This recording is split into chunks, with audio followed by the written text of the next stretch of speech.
आणि यानंतर या घडीची एक अतिशय महत्त्वाची आणि मोठी बातमी क्रिकेटच्या मैदानातून भारताने आशिया चषकावर आपलं नाव कोरलेलं आहे। भारताने पाकिस्तानवर 5 विकेट्सनी विजय मिळवला आहे। तिलक वर्माचं धडाकेबाज अर्धशतक याची एक अतिशय महत्त्वाची हे अर्धशतकाची खेळी आपल्याला पाहायला मिळाली होती। तिलक वर्मा आणि शिवम दुबेनं धडाकेबाज आणि मोलाची अशी भागीदारी देखील केलेली होती। कुलदीप यादवचा प्रभावी मारा देखील पाहायला मिळालेला होता आणि 30 धावांमध्ये 4 बळी कुलदीप यादवने घेतलेले होते। तब्बल 41 वर्षांनी आशिया चषकामध्ये भारत आणि पाकिस्तान हे पारंपरिक प्रतिस्पर्धी आमने सामने आलेले होते, त्यामुळे उत्सुकता होती की अर्थात हा सामना कोण जिंकेलची अटीतटीची लढत झालेली देखील पाहायला मिळाली।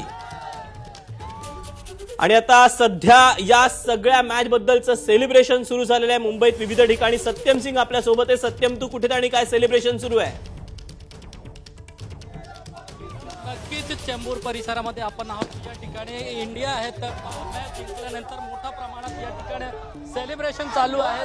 क्रिकेटचे जे चाहते आहेत त्यांच्याकडून आज जल्लोष सुरू आहे। तर खरं तर धाकधूक लागली होती प्रत्येक क्रिकेटचे जे चाहते आहेत त्यांच्याकडे, मात्र आता आपण पाहिलं जिंकल्यानंतर मोठा उत्साह या ठिकाणी पाहायला मिळतो। तर आपण थेट त्यांच्याकडून सर कसा पाहता एकंदरीत या सामन्याकडे?